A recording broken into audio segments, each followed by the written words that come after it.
Hello everyone, welcome back. I want to show you a teleprompter I've had for some time now, and it's been out for some time. But I thought it was time to show you just how good it is. It's called the Padcaster Parrot Pro. And it comes in a nice little case like this. And you use it with your phone, be it an iPhone or an Android device. Now, inside we have the actual device itself, and I'll show you how this works in a minute. We have a remote control, and we have a bag of lens adapters. These are the adapter rings. They come in different sizes for different lenses, and there's a select range that comes with the kit, but not enough to cover every lens. And so you may have to go online and order a separate one. You can find these anywhere. You just search for adapter rings, and they're very inexpensive. These lens adapters screw onto the lens, and then you mount this, and then you put the iPhone or your Android device in here, and you will be able to see, by looking directly at the lens, text scrolling up. And that's its function. Now in this instance, I'm going to use my EOS camera, and I've got a, what does it say? It's a, where's my lens size? 43mm. Okay. So, that's it there. So now, I'm going to screw this onto the lens.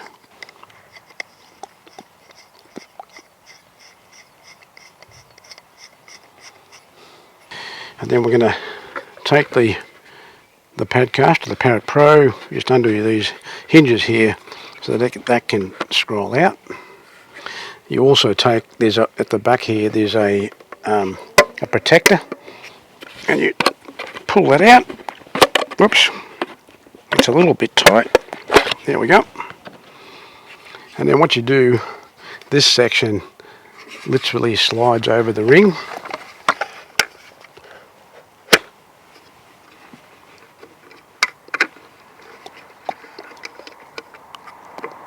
So the next thing to do is to fit your phone. So at the back there's a nice little tab that you pull up, and that's where the phone goes up against.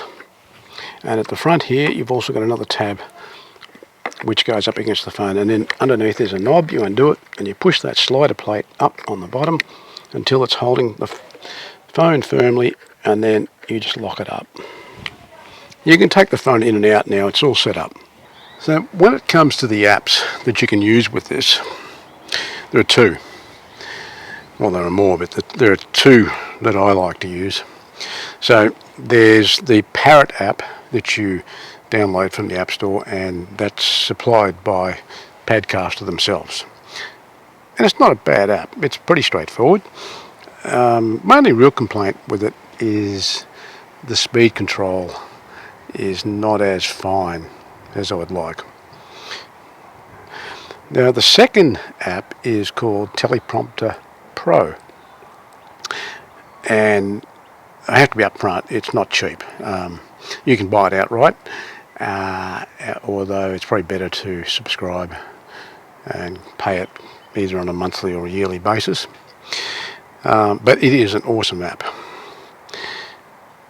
And I was actually pleasantly surprised that the remote that comes with the Parrot Pro actually works not only with the Parrot app, it also works with the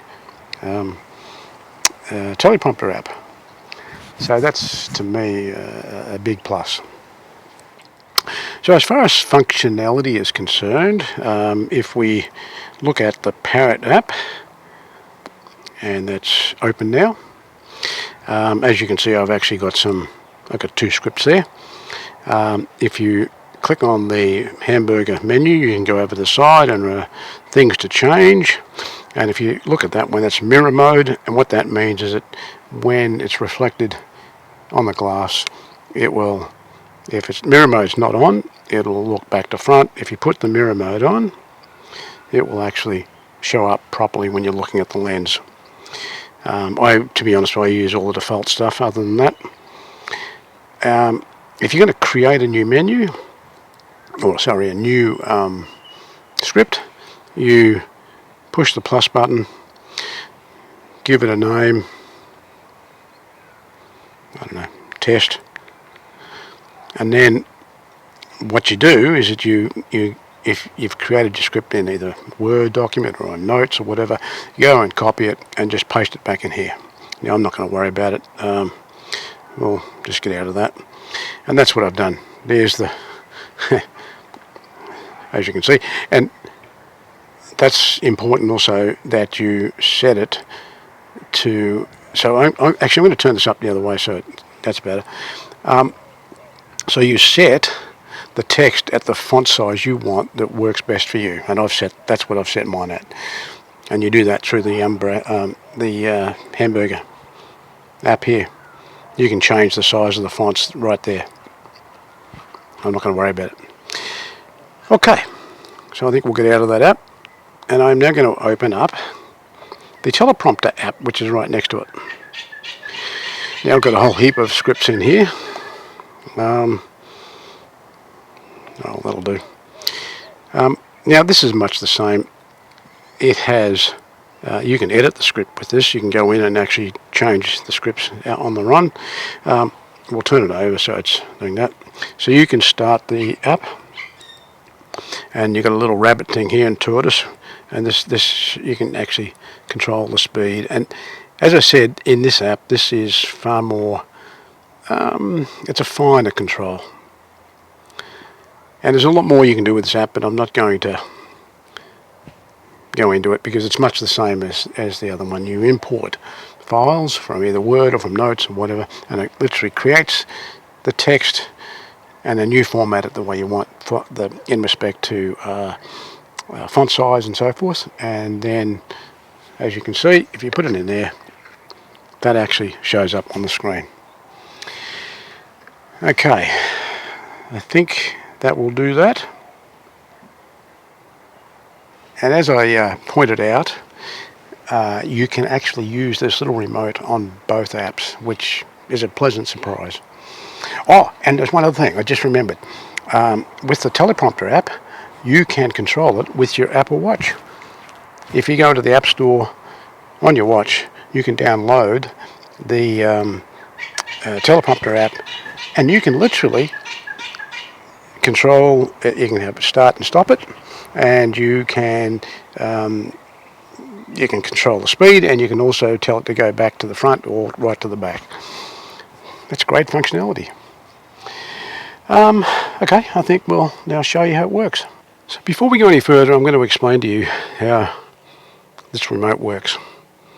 And when I first got it, I have to admit the instruction manual wasn't quite clear about this. It took me a while to work it out, and it's important.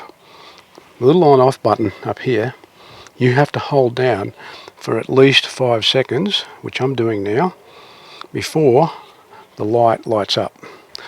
So as you can see, I've actually got the device here. Now, when I push the OK button, you can see how the text is now scrolling. And you push it again, and it stops. Now I'll push it again and start it. But if I want to slow that down, I'll wait until there's a reasonable amount of text on the screen.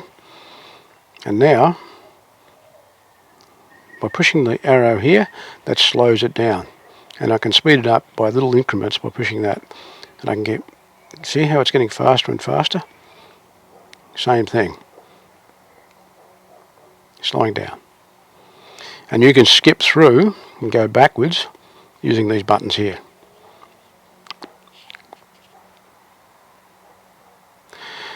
And so, and that button there takes you back to the menu. You don't want to use that for the moment. And that's basically it. Okay, so I've set this up and I'm now recording on the EOS-R straight through the lens, and I'm looking at the lens right now. And I'm now going to start the menu running. As you can see the text scrolling up. You can see it here, but you can also see it on the screen. The coffee menu and what defines your favourite beverage is a hotly debated topic between baristas, coffee enthusiasts, and the casual cafe goer alike. Yeah, see, it's going a bit fast. So I might just back up a bit. Whoops. Okay. And then we'll start again. And I might slow it down. The exact definition of what constitutes a flat white or a cappuccino has changed over the decades, and the drinks still vary greatly depending on where in the world you order them. Let's look at the coffee menu as it is today, as well as considering where these drinks come from. Black coffees. Right. You've got espresso, short black. This is the basic building block of almost every other drink you make. A single espresso can be beautiful and delicious, or even truly horrible. And I'm going to stop here, because I'm not going to go on forever. And I mean, the other thing about doing this is that the teleprompter can only do so much. If you ever do something like this, the idea is that you run through the script a number of times, you get comfortable with it, then you do it. And as you saw, I wasn't, because I threw the script in, I hadn't really checked it. I stuffed up a couple of times. I even had the wrong tone in respect to the end of the particular paragraph. But I just thought this will give you an indication of how it all works. So as you can see, it's not a bad little device. And it's really the latest chapter in a development of this type of technology that's been around for some time. I mean, originally you had very, very large machines on sets, and they were very expensive and very cumbersome. And then, I don't know, a few years ago there was a new system where you had a tray out here. You had to have it on a separate tripod, and you had a cloak over the top, and it worked reasonably well, but it was still messy. And now these come along. Now look, there is another brand on the market called Elgato, and I have to admit they are pretty impressive, but they're a lot more expensive and they do a lot more.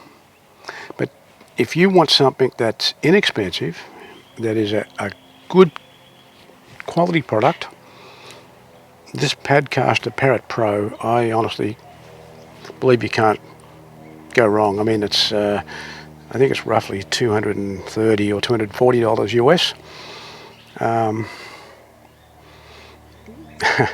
It's a game changer in respect to YouTube people like me. So this is going to become really handy for me in respect to my other channel, and even stories on this channel. But with the E-Bike Universe channel, I am going to be starting a new, hopefully monthly, maybe even weekly session called E-Bike News Review. And the idea is to give you a breakdown of what's been going on in the e-bike world. So this little device is going to be really handy for that. I don't know. There's not much more to say about it. I'm really impressed. And I'll put the details up on the screen, and also the notes about where you get these and so forth. Anyway, till next time, see you later.